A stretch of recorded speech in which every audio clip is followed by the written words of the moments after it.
Self-care, the term has gone wildly off the rails. When I go online, you're bombarded with people's skincare routines and the bubble baths and the things that they're doing at night to take care of themselves. Wellness has given us methods and tools, but it has not given us principles or perspective. A juice cleanse is not going to fix all of those problems. But when you think about it from the lens of a psychiatrist, what does self-care mean to you? When we're talking about real self-care, there's 4 principles: boundaries, compassion, values, and... Hey, it's your friend Mel. I'm so excited that you are here today. It is always an honor to spend time with you and to be together. If you're brand new, welcome to the Mel Robbins podcast family.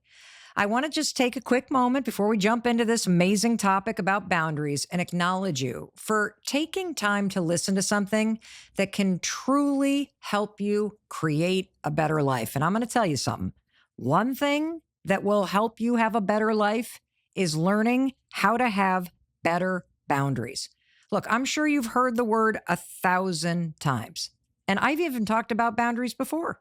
I like to remind you that you can be a good person and have a kind heart and still say, absolutely not. Today, you and I are going to come at boundaries from a completely new angle because Dr. Pooja Lakshmin is here in our Boston podcast studios, and she says there are 3 surprising signs that she sees in her patients day in and day out that indicate no boundaries. And she's going to explain exactly what these 3 signs are, why you need boundaries, how your life is going to change, and more importantly, how you can get started in creating them today. In fact, you and I are going to leave this conversation with a very simple exercise. I love this thing because you're going to do it as soon as you're done listening, and it's going to reveal all the moments in the coming week where you do not have a boundary in place, but you need one. Dr. Pooja Lakshmin is a board-certified psychiatrist and the author of the best-selling book, Real Self-Care. She's a professor of psychiatry at George Washington University School of Medicine. And one more thing. Before we stepped into the studio, she said, Mel, after you introduce me, I like to be called Pooja. Not Dr. Pooja, not Dr. Lakshmin, Pooja. So Pooja, welcome to the Mel Robbins podcast. It is such an honor to be here, Mel. I am so thrilled that you're here. And I am very excited to talk to you about your work. And where I want to begin is, could you tell the person that's listening what they can expect to change in their life or experience their life differently if they really take to heart everything that you're about to share? Yeah. So for folks that are listening, I want you to know that it's possible to make a change, and that feeling of selfishness or guilt that you get each time you set a boundary, that doesn't need to control you. That feeling actually is not the truth of who you are. And you're going to get some skills and tools to take away to really understand how to feel like you have agency in your life. What does the word agency mean? So I think of agency as basically the ability to feel like you can solve problems in your life, even when there are external constraints, even when your environment is stacked against you, that you can take action and that action will cause change. That's what agency is. And I think that's power. I have never heard anybody describe it that way.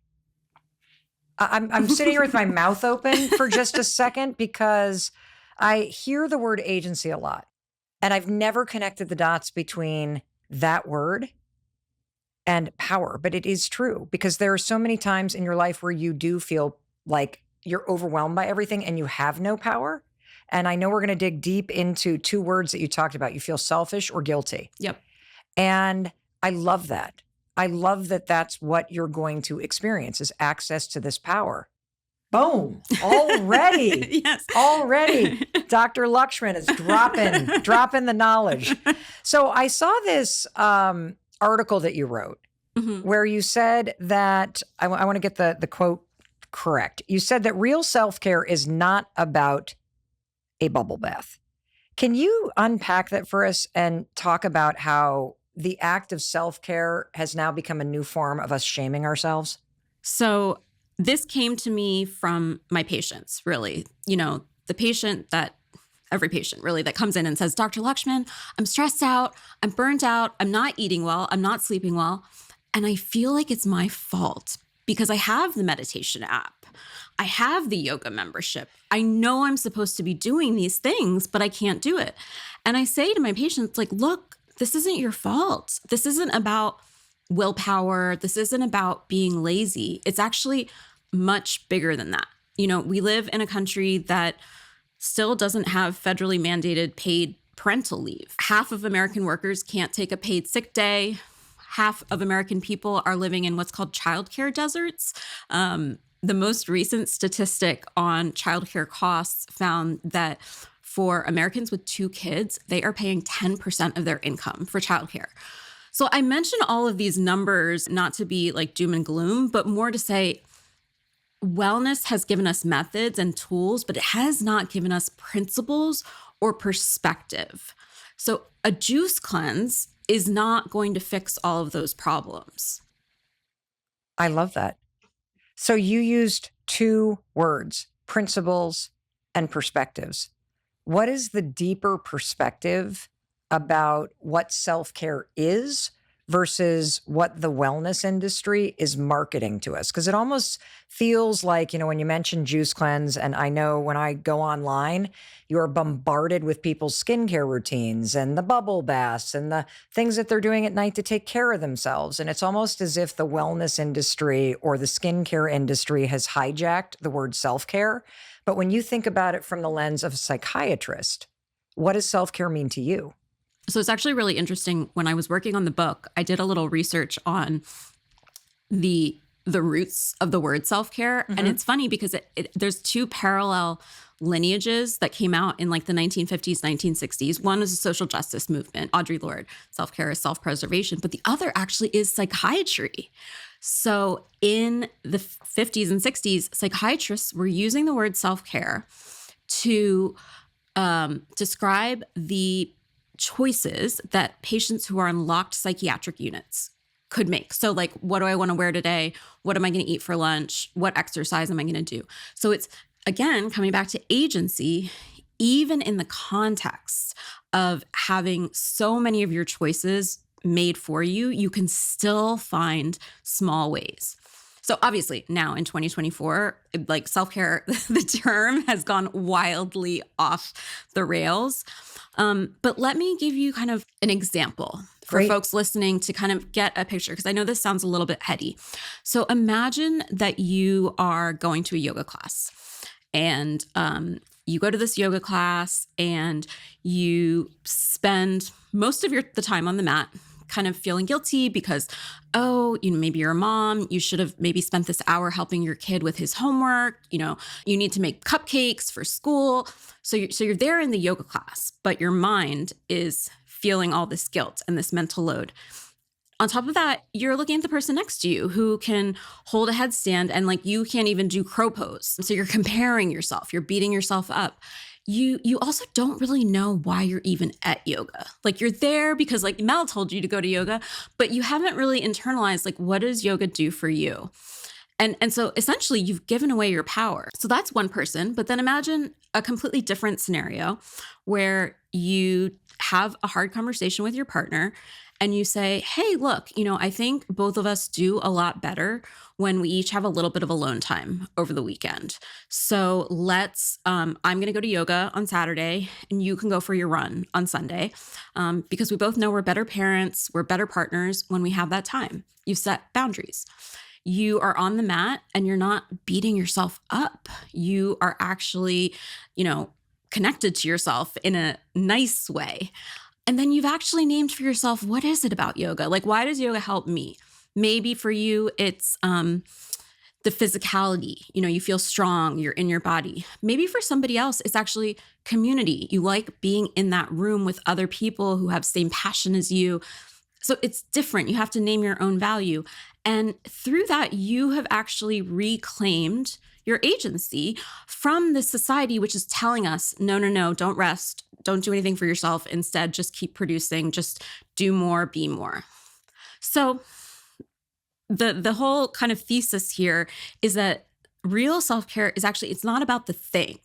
It's about all of the work you do inside before you do the thing. So your yoga class is only as powerful as the boundaries that you've set beforehand.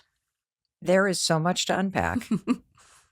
I want to take a gigantic highlighter and I want to make sure as you're listening that you heard what Dr. Pooja just said. She said it's not about the thing.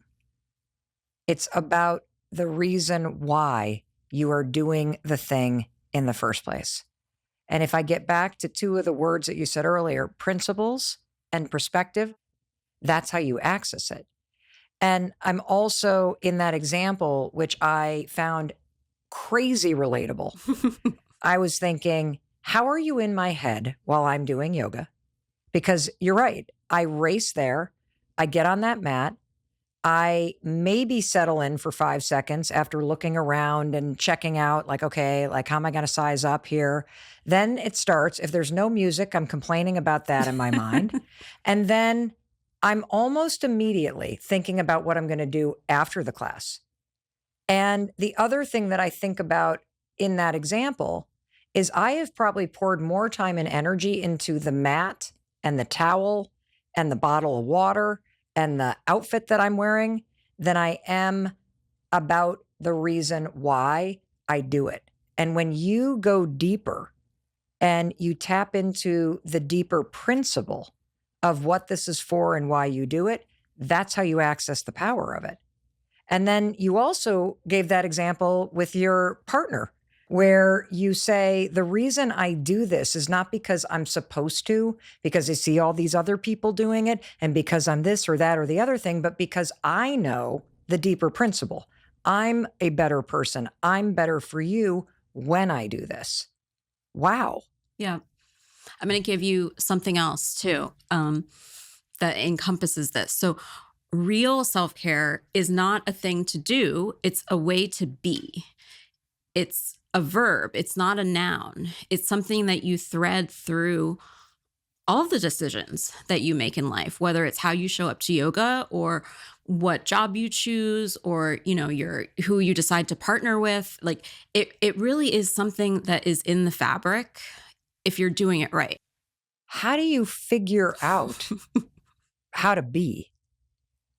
And I'm sitting here also thinking to myself, okay, I spent a lot of time talking to people, trying to distill their research and advice down to the takeaway and the thing to do. Okay, everybody, we're gonna go for a walk and we're gonna do this thing. We're gonna blah, blah, blah, blah, blah, blah, blah, blah, blah. And I know you're not saying don't do the thing. You're saying go deeper first and actually understand the way you want to be in life. Is that what you're saying? Yes, exactly. I'm not saying that the things are bad. Yoga actually can be really helpful. Exercise is helpful. There's tons of studies. Sleep is important, right? All these things. But it's about how you show up to those things.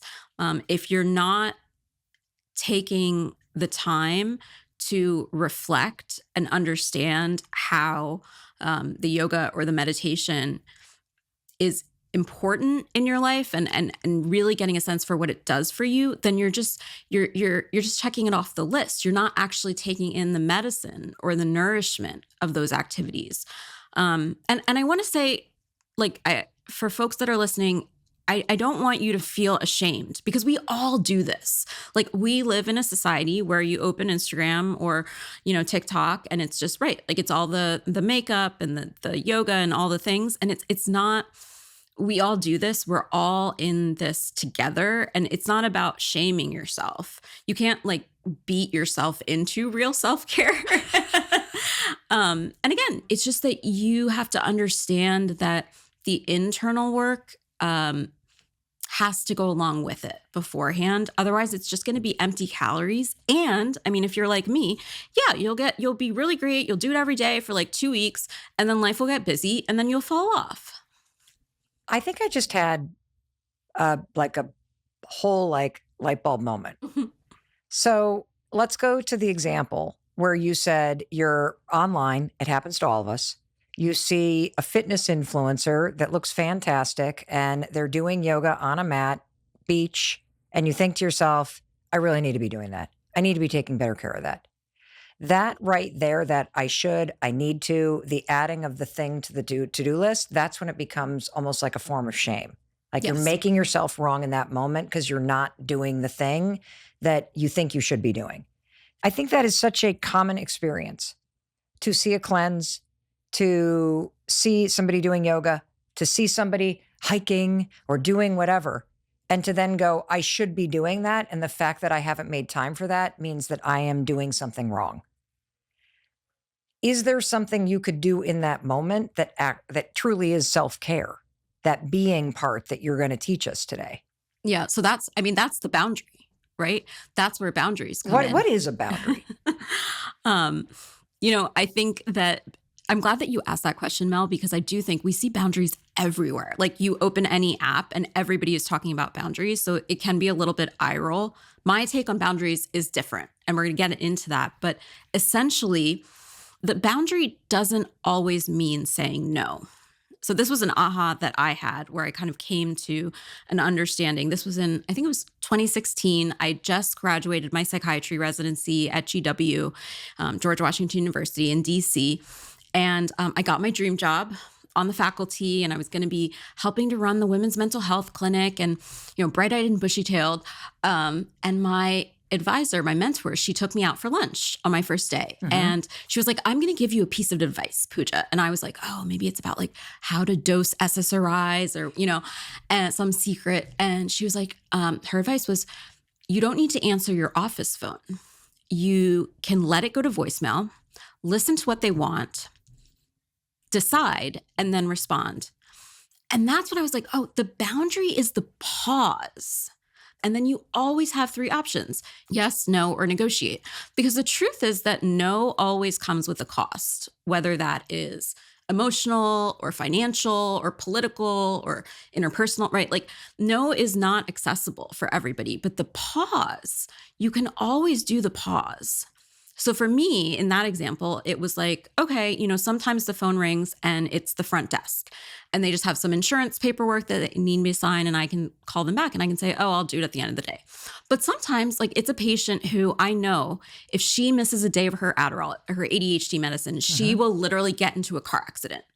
Let me put in that refill right away, right? So you pause and you reflect. So it's about responding as opposed to reacting. And so that's what a boundary means for me. It is that pause. It's to be a little woo-woo about it. It's like the existential space in between. Why do we need a pause? How does that connect to the fact that we don't take good care of ourselves? Yeah. In order to actually be able to take care of yourself, you need to really acknowledge that you are a self that needs taking care of. Like that you are actually an embodied person that has your own wants and needs and preferences and desires. And that is something that actually is a little bit radical, shockingly, in our society. And the first step to it, again, is the boundary, because that's the pause, that's the space in between. And when we're talking about real self-care, there's 4 principles: boundaries, compassion, values, and power. The boundaries are the backbone. It's actually what you put in between, and it demarcates your own space. So that's why they're so important. Like if there were one psychological skill for folks to learn when it comes to, doing life, it's boundaries. I understand in your practice, there are 5 questions that you use as almost like an assessment. You write about it in your book that give you almost a temperature check on where somebody is on this scale of boundaries and power and values. Can you walk us through those 5 questions? Yes. Do I feel motivated to tackle my tasks, or am I overwhelmed, or am I apathetic? Are there any particular people or situations that are constantly draining me? Do I set aside regular time for rest, or am I always pushing through and gritting my teeth? Do I ever ask for help? And when people offer help, am I able to actually receive it? Am I making time for things that truly matter to me? Not to my kids, not to my partner, not to society, but to me? Or am I constantly caught up in things that don't serve me? I think I just heard the person who's with us right now slump a little. There were a couple of those, especially the one, do I set aside time for rest? Or am I always pushing through? That really was like ding, ding, ding, ding, ding, ding, ding. What does it tell you as a psychiatrist when someone is answering these questions as a no, I don't feel like I can tackle my tasks, or I'm really drained by situations, or I never rest, or I don't allow people to help me? And I definitely don't make time for things that truly matter to me, not to everyone else. And frankly, I don't even know what matters to me. I'm so busy taking care of everyone else. Like, what does that tell you when you walk somebody through these questions? The reality is that's all of us. That is all of us. That is all my patients. That is me at various times in my life. I think that we need to understand, again, going back to the fact that we're living in this society together, we are all under these pressures. So, of course, you're going to feel this way. And when I see this come up in my practice, again, this is everybody, naming it is so powerful, because then we can actually say, okay, what do we do? How do we work on this? I imagine that most folks listening are, they checked off yes for everything. I don't want anybody to panic. I don't want you to freak out. I think that we need to also kind of reframe the conversation on burnout a little bit, because I think that, if you've checked all these things, you might be burnt out, but I think that we kind of treat burnout as like this dreaded, catastrophic thing. But when something is so dreaded, you engage in denial, you engage in avoidance. And then, it takes landing yourself in the hospital or losing your job, getting into a car accident to finally say, oh yeah, I guess I am burnt out. So in reality, I think that we need to understand, like, we're all going to burn out. We all burn out. Like, that's just part of the game right now because of the world that we live in. And the whole process of boundaries and real self-care is to recognize it sooner, to recognize it when it's like a little B burnout as opposed to a big B burnout, so that you can start to get back on the wagon, start to get back into your boundaries, right? So you're not reaching that place of, on the floor. I'm saying this because I want folks to understand that there are solutions. This is not incurable. And I walk patients through this all the time. And I will say, if you're somebody who's type A or perfectionistic or workaholic, not that I know anybody like that, you will probably go through this cycle more often because you are constantly sort of moving forward. So I will say for myself, I go through this like every 6 months where I have to kind of like reconfigure and think about my boundaries and relearn how to talk to myself. But there's a silver lining. It gets easier each time. It gets so much easier each time. How do you define burnout? I think it's a little bit chicken and egg when it comes to boundaries and burnout, because one of the characteristics of burnout is feeling like your actions have no meaning. Almost like kind of like a cynicism, like you're just going through the motions, but nothing that you do actually really matters or is going to impact anything. And when you don't have boundaries, you also sort of feel like everything's closing in on you. You don't have a choice. You're not actually living your life. Your life is sort of happening to you. So, I think it's tough. I think that, this is one of the things, this is why therapy takes so long, because you have to tease apart all the different pieces, because certainly not having boundaries makes it more likely that you're going to become burnt out. But when you are burnt out, and even little b burnout, your boundaries are usually worse. So it's like this cycle that keeps going. So what does somebody's life look like if they don't have any boundaries?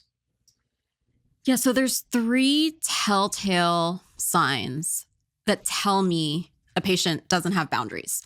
The first is that they are angry and irritable all the time, that everybody around them knows that they're kind of like a ticking time bomb, but that the person actually, they just think that they're selfless. They think that they're doing everything for everyone else. So the perfect example is, the mom that stays up all night on Christmas Eve, wrapping all the gifts. And then the next morning is just like a terror and is like, oh my God, like, don't you guys see that this, wrapping paper is like perfect one. And everyone's just like, oh my gosh, like mom has lost her, has lost the plot. You mean me? Yeah, you mean me. That is me. Like, and you know what I was thinking is, oh my gosh, I have that. I do get angry.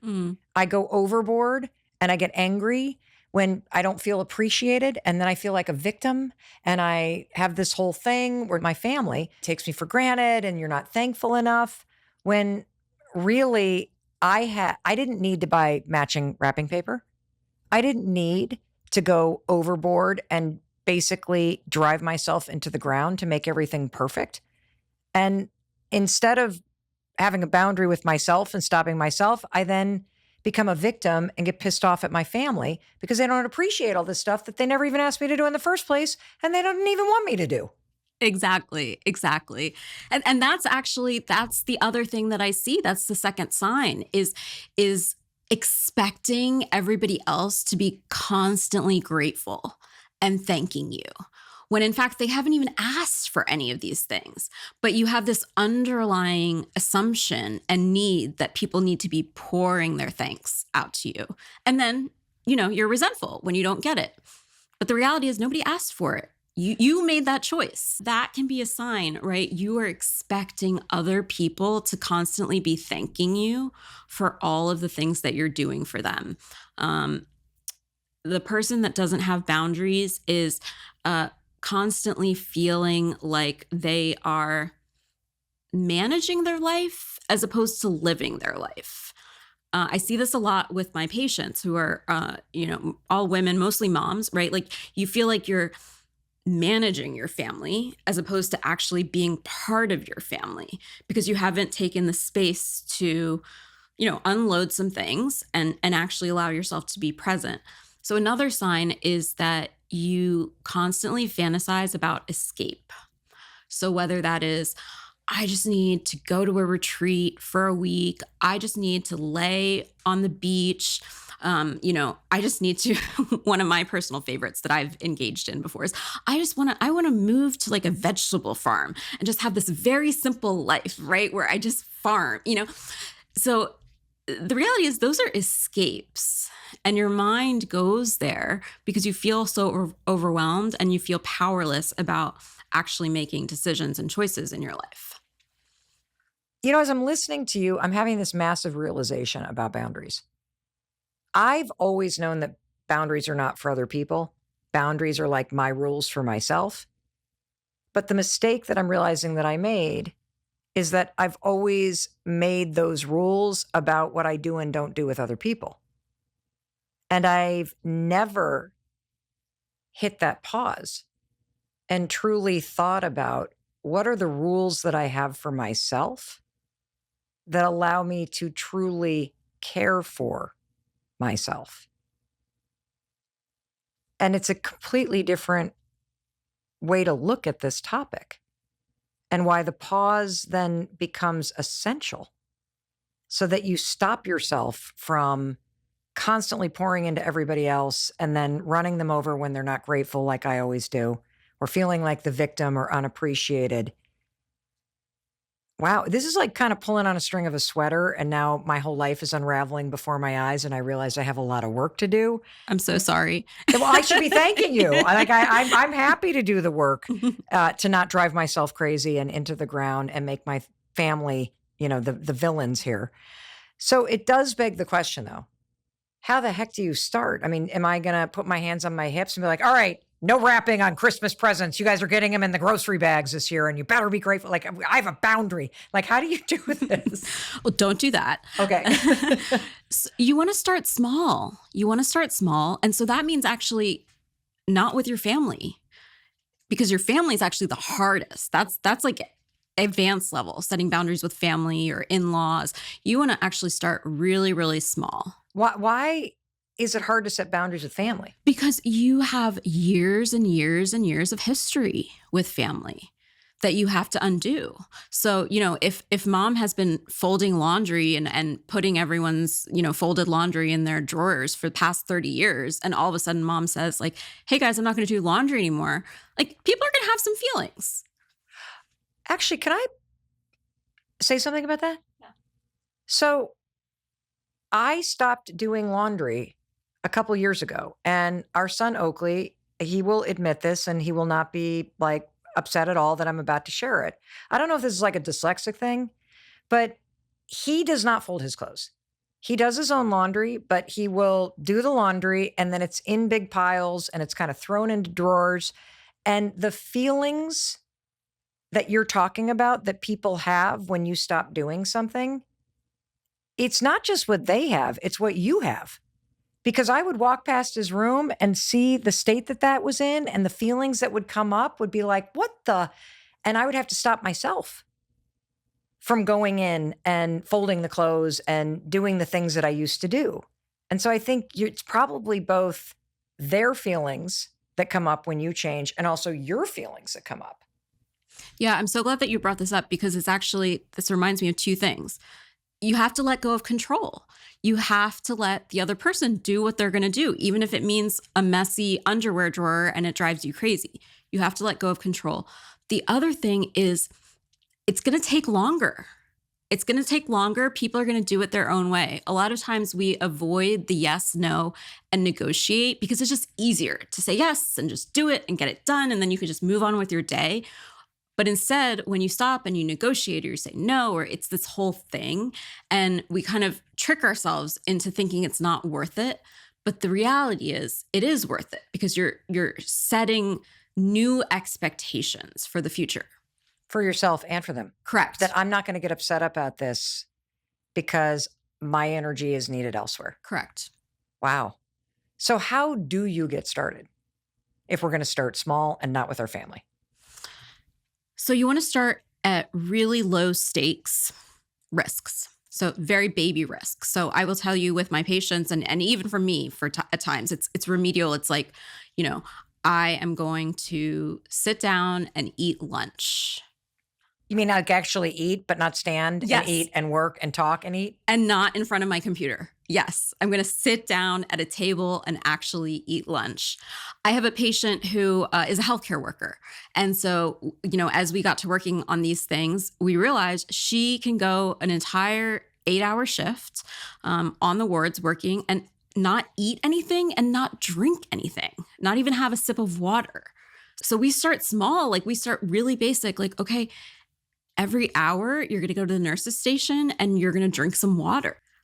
That's where you start. You do not start with your kids and Christmas or your mother-in-law and Thanksgiving. You start by, the drinking water, because those skills, they build on each other. They give you confidence, and then you work your way up. Well, I could see that. You could set an alarm on your phone to go off every hour during the workday with a nice little buzz or something. And that's your little pause moment. Yep. Oh, this is a reminder that I have to have a boundary with work right now, so that I can care for myself. Can I ask a question about that? Yeah. How is telling yourself you're going to take a break a boundary? Do you see what I mean? Because I think when you hear boundary, I think fence. Mm-hmm. And I got to keep, it's like I'm doing something in relation to other people. Yeah. And I would love to hear you unpack how drinking more water, or the one that popped in my mind is it a boundary to say to myself, on weeknights, I need to be in bed by 9:00?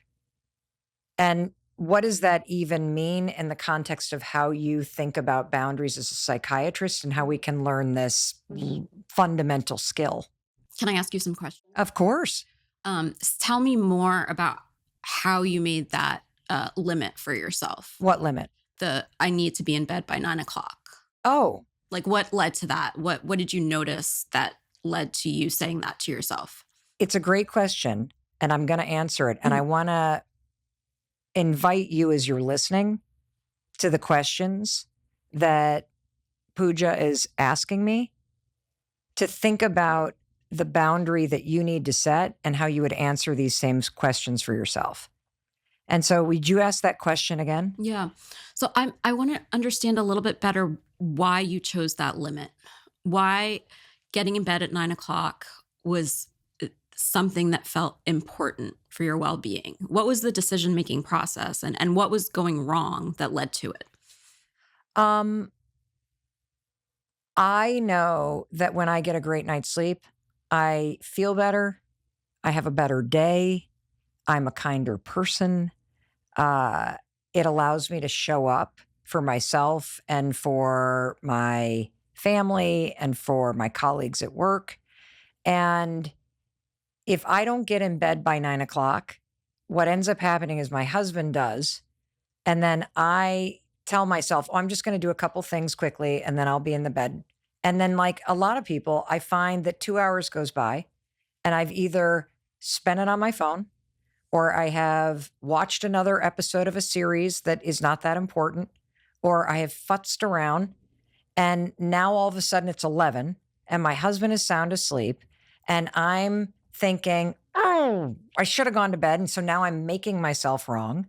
And then there's another impact because I also feel really good when I get out of bed early and I have enough time to be able to get a full walk in and be able to start my day at a pace that feels nurturing rather than that feels like I've been shoved into a cannon and shot out of it. And so that's the reason. And so if it sort of unravels from there, and the later that I go to bed, the more of an impact it has on the chaos in the morning and the things I don't have time to do that truly take care of me.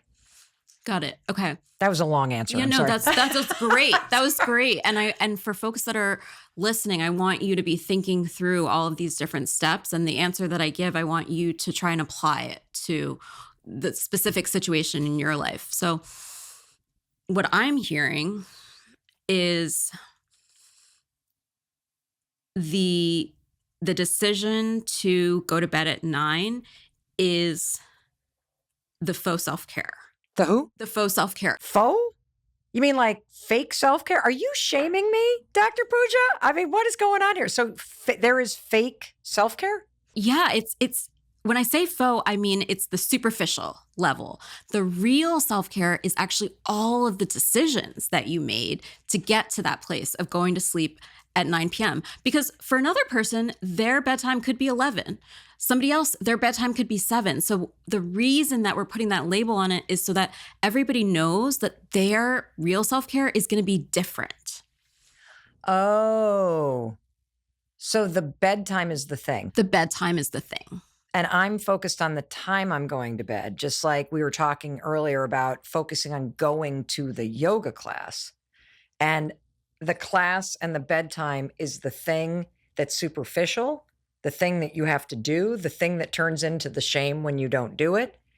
But the opportunity for power is to go deeper and to understand what exactly is underneath the thing and the way you're trying to care for yourself by going to yoga or getting in bed by a certain time. Correct. So the boundary for me is more about not doing those things that keep me awake and keep me from going to sleep and getting the rest that I need so that I can wake up in the morning and truly set myself up to feel good again. Does that make sense? Yeah. Yes. Because you're right. I've been focused on 9 o'clock. And then the second 9 o'clock rolls around and I blow right past it. Now I'm making myself wrong because I've stayed up late versus just focusing on. So what do I focus on? I love that we're going granular because I think you're trying to challenge us to think about the deeper reasons why this matters and why you as a person deserve this kind of care from yourself. Yes. Yes. So the reason that boundaries are the first principle of real self-care is to even be able to make space, to think in this way, to look at how your day is going, how your week is going. You need to take some time back from other people in your life, from responsibilities, right? So you need to have the time to actually think, okay, I need to go to bed a little bit later. How am I going to make that happen? What are the things that I'm doing to procrastinate? The boundary is the way that you make the space to even be able to have this conversation with yourself. It's not just the operational. Yes, there is the operational boundary of I'm going to turn screens off. I'm going to, all of that is just as important, but it's also like kind of a meta thing too. I just got a big insight about myself that I'm going to share because I hope it's, as you're listening, it maybe helps you think deeper. I just realized something as you're pushing me to think more deeply about what I actually need. I have just come through a period where I've been working so much because of changes here at work and my book manuscript was due, that by the time I rolled into the TV room where my husband had been watching TV for half an hour and he's ready to go to bed, I'm just finishing work. And I'm staying awake because I haven't relaxed at all until that moment. I'm not ready to go to bed. And so the boundary really isn't about going to bed at 9. It's really about taking back more of my time from work and from other demands. This kind of tension around getting to bed at the right time has way more to do with how I've overextended myself everywhere. And that means it's more than a bedtime. It's taking a deeper look at where am I working on things that don't matter to me? Where have I said yes, where I need to actually say no? What do I want my evenings to look like so that I feel like I get a little bit of time and enjoyment and rest and entertainment back? Wow. Well, my work here is done. Well, can we unpack one more? Because I think it would be really helpful. Let's go to the example that you said of somebody that's got a super busy day and you're starting to realize that, holy cow, at the end of the day, I feel like a raisin and my urine is bright orange because I have not had a droplet of water and I need to set a boundary of taking a break every hour and making sure I drink something or I eat something. Can we unpack what that's actually about or how you draw that boundary or what that means? Yeah, it's going to be really painful. To pee or to no? Okay, no, it's going to be really painful to draw the boundary, and I think so. So there's no like shorthand. It's just kind of like you just have to do it. But the reason it's hard is because you're going to feel guilty. You're going to feel selfish. For most people, especially at work or parenting, the reason that you're constantly going is because you're taking care of everybody else. You have all these demands coming at you and, you want to be a good professional. You want to be a good mom. You want to be a good dad. So the hard part isn't in like knowing that you should do it and deciding to do it. The hard part is actually in you're going to feel guilty. And what do you do with that? Tell us. Which I do have a tool for. Yes. How do we do? Why do we feel guilty? That is a great question. So my theory is that the guilt actually is not ours. The guilt is something that we have internalized from a culture that prioritizes productivity and status. And for women, caretaking. We raise girls to get their value in their ability to be accommodating to others. So I think that the guilt actually is coming from the outside. But that doesn't change that it sucks to feel guilty. And, the number one reason that my patients struggle with boundaries is the guilt. So I'm going to share a tool that can help with the guilt. So this tool comes from acceptance and commitment therapy, which is a third wave type of psychotherapy that incorporates Eastern like mindfulness and meditation in the concept. And I say that because I know folks that are listening, I know your audience is familiar with meditation and mindfulness. So hopefully this will resonate. But I've never heard of the third wave of this. So that is a brand new concept for me. Okay. So imagine that you are at a sushi restaurant. So one of those sushi restaurants where the plates are coming around on the conveyor belt, there is a sushi chef and he is at the center of all of the plates. That chef, the sushi chef, is your brain. That's your mind. The plates of sushi that are going around the conveyor belt are your thoughts and your feelings and your memories and your desires rolling through over the course of the whole day. And now, you're sitting at that sushi bar, and there's going to be plates that are really appetizing, like that you're going to want to pick up and grab and gobble. For me, that is like spicy tuna roll. I love spicy tuna roll, right? But then there's going to be plates that like really are unappetizing. For me, I really don't like when the shrimp has its head on. Like, I find that to be really gross. I don't like that, like, kind of really skin-colored, fleshy, sea urchin, like watery texture thing. Yeah. Right. There's going to be, right. We all have different things where we're like, I just want to push that away. Yes. But you don't do that at a sushi restaurant. You just let the plates go by. So that's how we need to think about guilt. Guilt is not something that it doesn't need to be our moral compass. It is just one feeling that is there among many other feelings and thoughts. And when we frame all of our decisions around boundaries based on guilt, we're giving it way too much power. The reason that I think that hopefully this metaphor helps for folks is because when you visualize the sushi train, you're able to see that the guilt is just one small piece over everything else. And if you spend all of your time trying to avoid feeling guilty, you're actually giving the guilt just as much power. So I'm thinking about the person who is taking their break, and they're going to have their water and a little snack. And the second that they go down one floor and they hide in a room that nobody else is in, so you can just take a break and set that boundary, the feelings of, I should really get back to work. I shouldn't stay so long. I'm going to get in trouble if I'm doing this.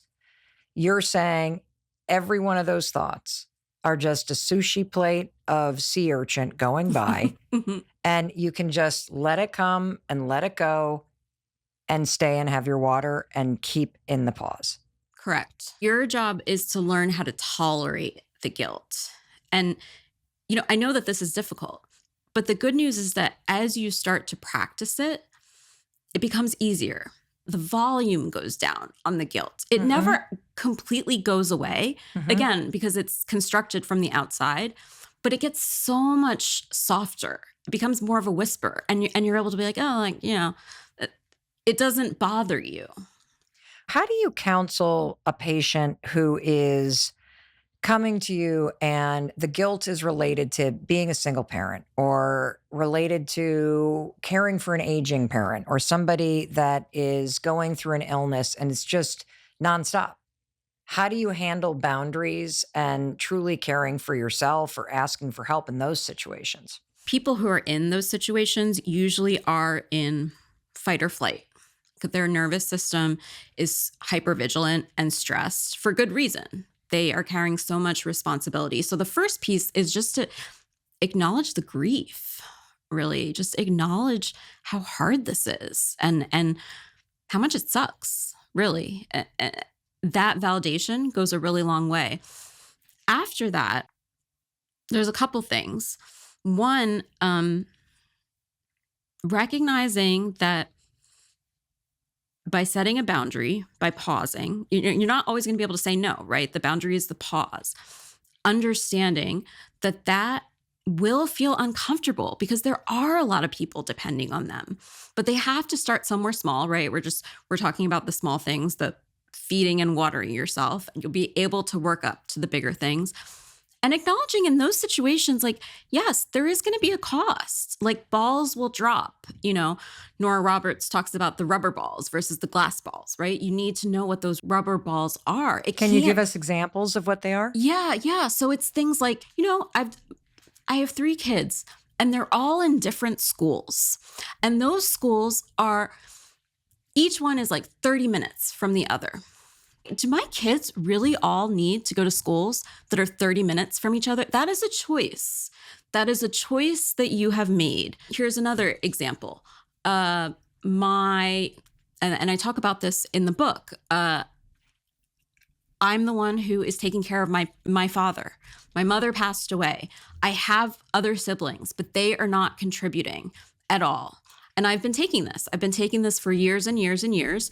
But you're finally going to understand that you can't do it all by yourself. And you will get sick if you continue to keep doing it all by yourself. So again, that's kind of like setting the boundary and understanding I need to have a hard conversation with my siblings. They need to chip in as well.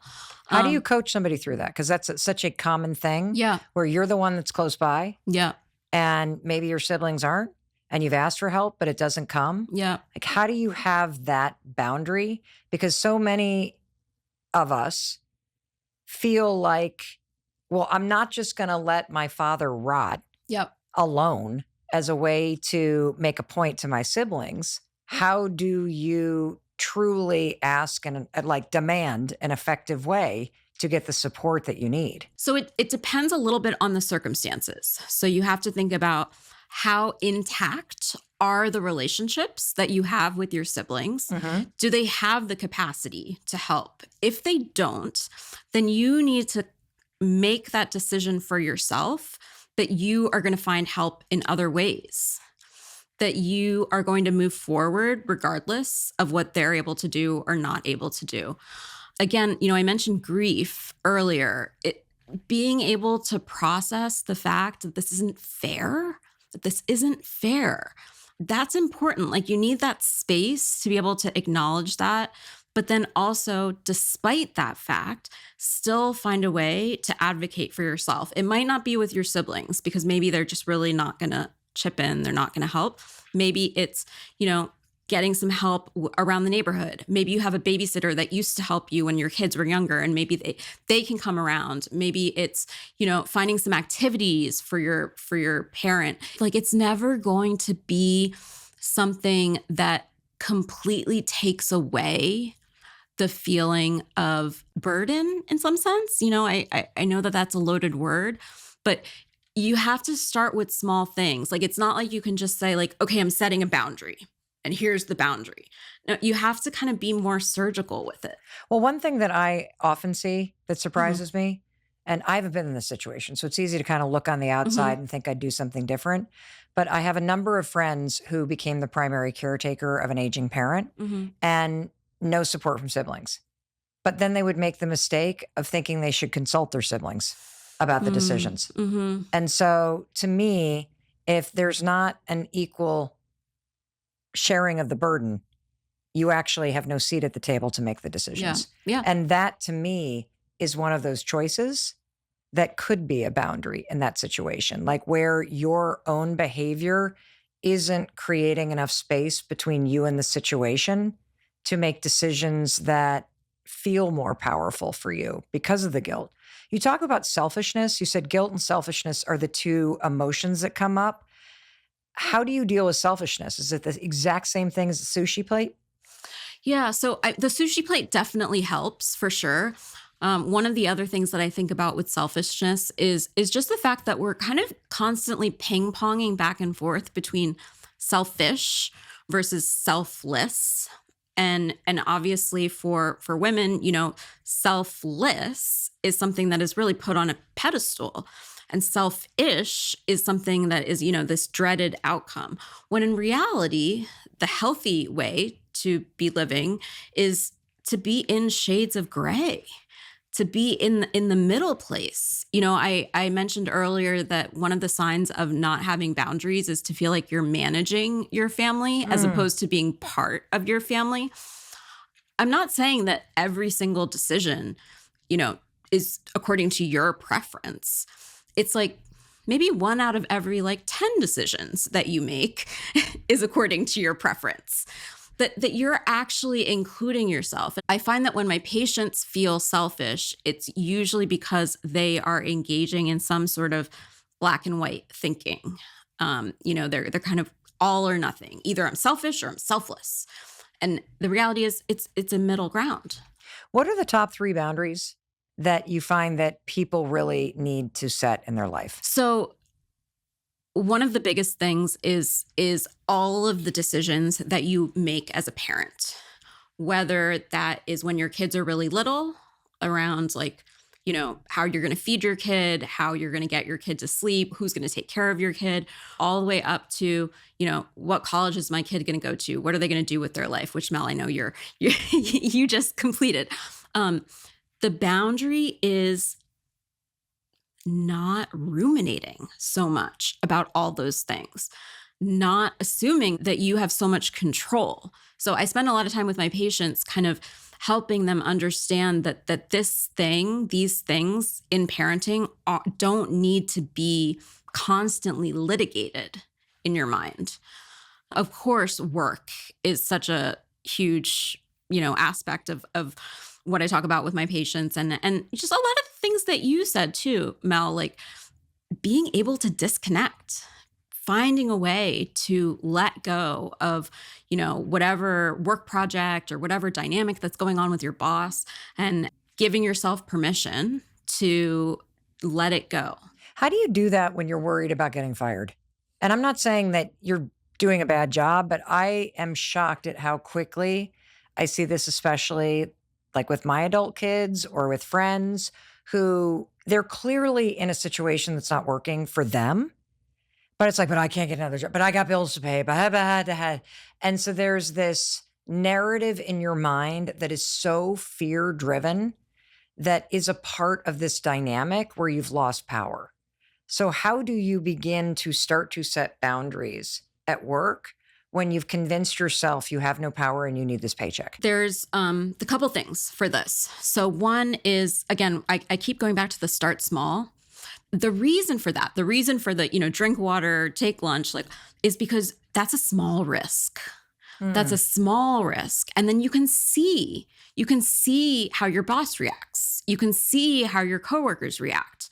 If you're at a place where people lose their minds because you're taking 15 minutes to eat lunch, okay, well then taking a bigger risk is probably going to be, make more waves than you want it to. So you're collecting information. I kind of call it collecting data. You don't want to take that big risk first because, yeah, it's true. You need your job.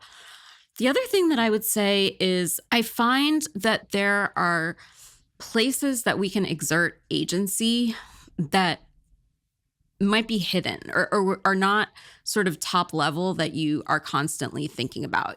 When you're in a toxic work situation, you're constantly sort of just like, oh God, this person said this and I have but sometimes there can be smaller things that really make an impact. Like what?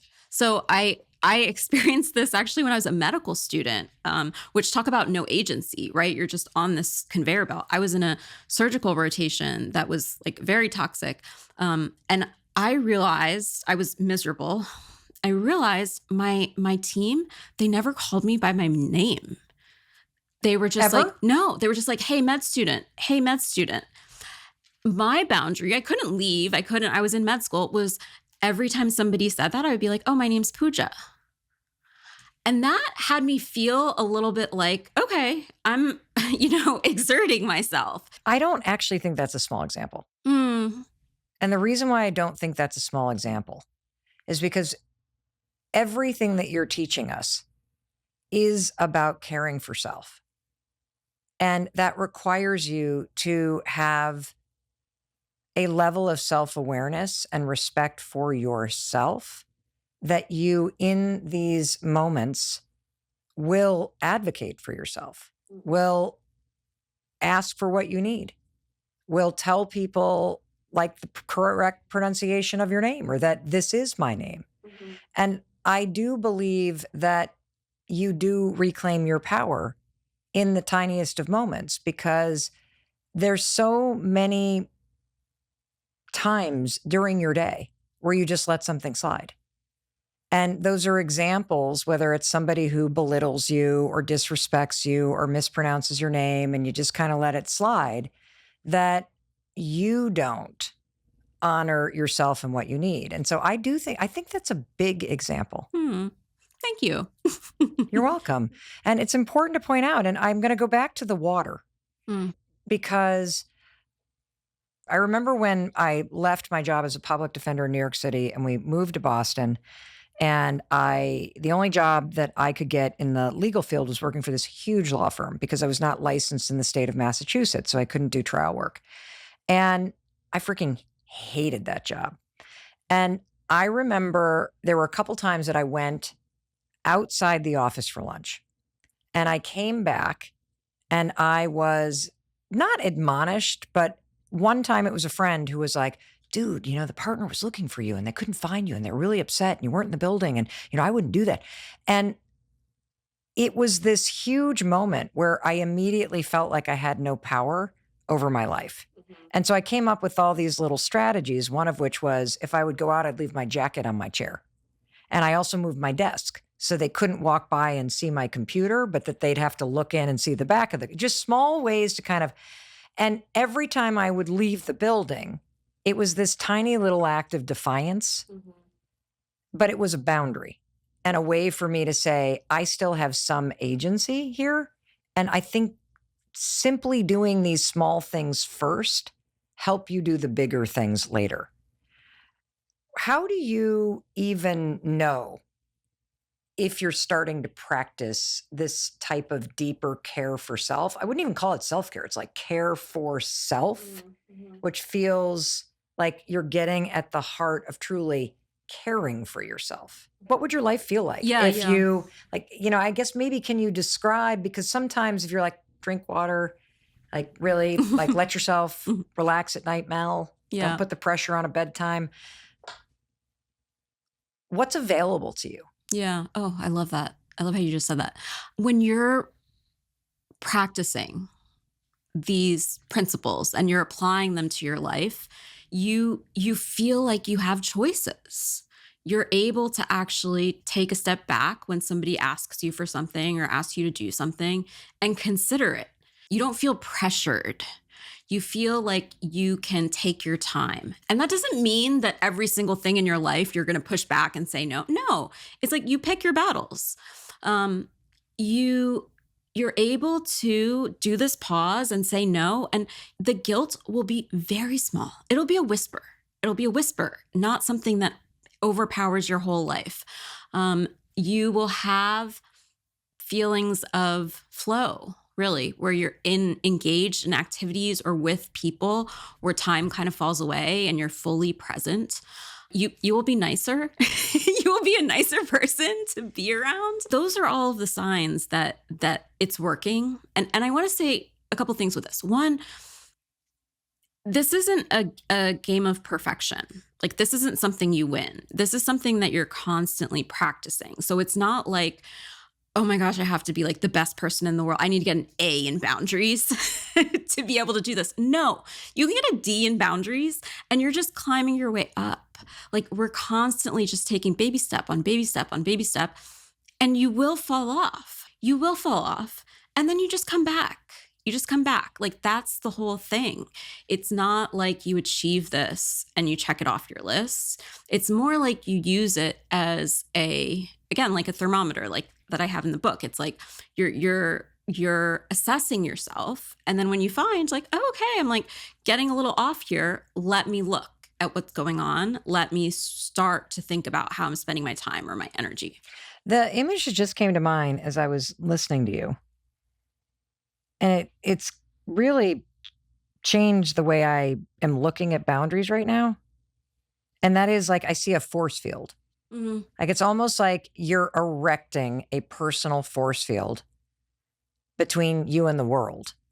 And there's this space, the pause that you called it, between the things going on out here and all your concern and worry and emotion and all that stuff and what you choose to do in response. It's like that space that allows you to truly make a more powerful decision. Is that? Yeah. Can I make an adjustment? I would love to. Love you to. Yes, yes. Please adjust all you want. Yes. I mean, I like the imagery of the force field. I worry that the force field feels a little bit too much like a brick wall. Because, right now, we're seeing all these things of people that are just like cutting out their families and like, I don't talk to this person, that person's canceled, whatever.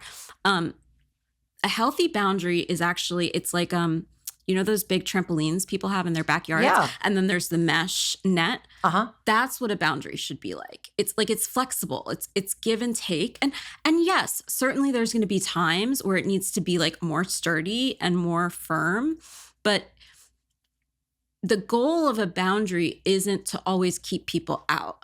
The goal about, right? Because remember, yes, no, negotiate. The goal of the boundary is to be able to go in between so that you can get what you need, and hopefully the other person can too. Maybe not all the time, but it's more flexible. That makes sense. If you could speak directly to the person listening, what is one action that they could take today? Because I know they're going to want to try to implement this. Is there something specific that they could do today to start to implement everything that you've taught us? Like, what's the most important thing to do? So the best way to take this information in and to start working with it is to actually make time for it. So to look at your schedule. Okay. Look at your schedule and say, when can I block off 20 minutes to think about my week? This could be on Monday or on Friday. Well, let's say it's going to be today. Okay. So you're going to look for 20 minutes today. You might be in the front seat of your car, might be after dinner, might be, I don't know when, but you're going to look for 20 minutes. What exactly am I? Here comes my type A. What am I doing? Yes. Yes. What's the thing? Yes. I'm going to the thing. What am I doing in the 20 minutes? Yes. So you're looking at your schedule and you're paying attention to how each thing on your schedule feels. Where do you feel dread? Where do you feel excitement and energy? Where do you feel boredom? Right? You're looking to see what feelings come up. And then for the places where you feel bored, where you feel dread, you take the pause and you're setting aside 20 minutes. In those 20 minutes, think about, okay, what is it about that thing? What is it about that meeting that makes me kind of just feel uncomfortable? Is it because that coworker who's always a little bit rude to me is there at those meetings? Is it because that meeting is always at 4:30 and actually I'm supposed to be picking my kid up at 4:30 and I haven't asked for that time? Thinking more deeply about what it is. And then, so that's the first step. And then next week, take some sort of action. Let's take both of those examples. So there's the meeting that is always scheduled at the time that I'm supposed to pick my kids up. What is the pause that you can take? It's a yes, no, negotiate in terms of the boundary. So what are the options that you would have? Let's just say that the meeting is a weekly standing team meeting. The boundary, the pause would be saying, okay, when's the best time actually to communicate to my team that I'd like to see if we can move the weekly meeting? Can I send an email out and say, hey, I actually have daycare pickup. Looking forward for next calendar year, can we change this standing meeting? Or even like next month, can we change this calendar meeting? Does anybody have any objections to that? So you're communicating and voicing what's not working for you and then making a suggestion for what could change. Now, I'm not going to be Pollyanna about this and say that, every time that's going to work. But the whole thing here is exerting your agency.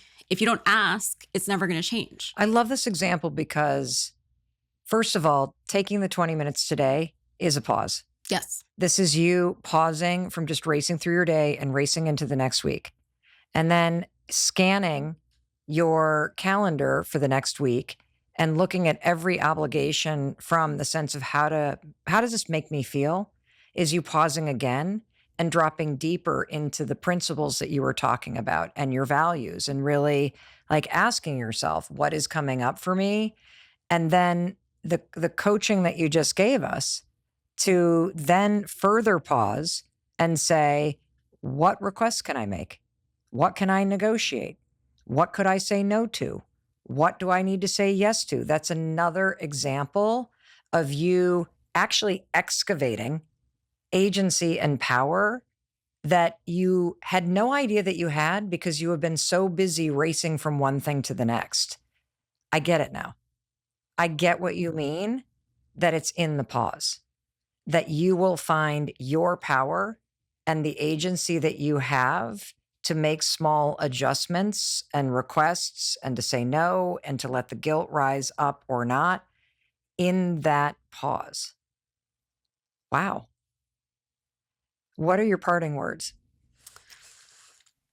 My parting words are, if I can do it, you can do it. That this is something that we're all practicing together. It's something that we're learning for the first time. And I know it might sound a little bit intimidating, but the reality is that once you start taking this pause, each time it will be easier. Each time that you see the world doesn't fall apart, my family doesn't fall apart, the sun is still shining, that is another way that you're building your confidence. So I want everyone who's listening to know that this is possible and that you've got this. Thank you. Thank you. Thank you. It is such a pleasure to be with you and to learn from you. This was so fun. Thank you, Mel. You're welcome. And I also want to make sure that in case no one else tells you, that I tell you that I love you, I believe in you, and I believe in your ability to create a better life. And there's zero doubt in my mind that if you do take 20 minutes today, which I hope you do, and you look at your calendar and you lean into this pause, that you will tap into this power that is inside you to start to take control of these small moments and reclaim those aspects of your life. Alrighty, I'll talk to you in a few days in the next episode. I just want to take a minute and thank you for being here on YouTube, for making it all the way to the end of this episode. Wasn't that extraordinary? I am so excited about my week ahead now that I know the areas in my life where, oops, I need to hit the pause, need some boundaries. If you made it this far, could you do me a favor?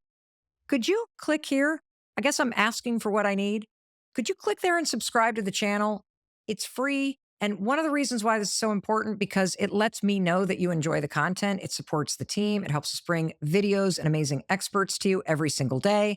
And by the way, speaking of amazing experts, if you loved watching this episode, you're really going to enjoy this one, where I reveal the 5 surprising things that you're wasting time and energy on right now. You probably don't even know it. I cannot wait to see you in that episode.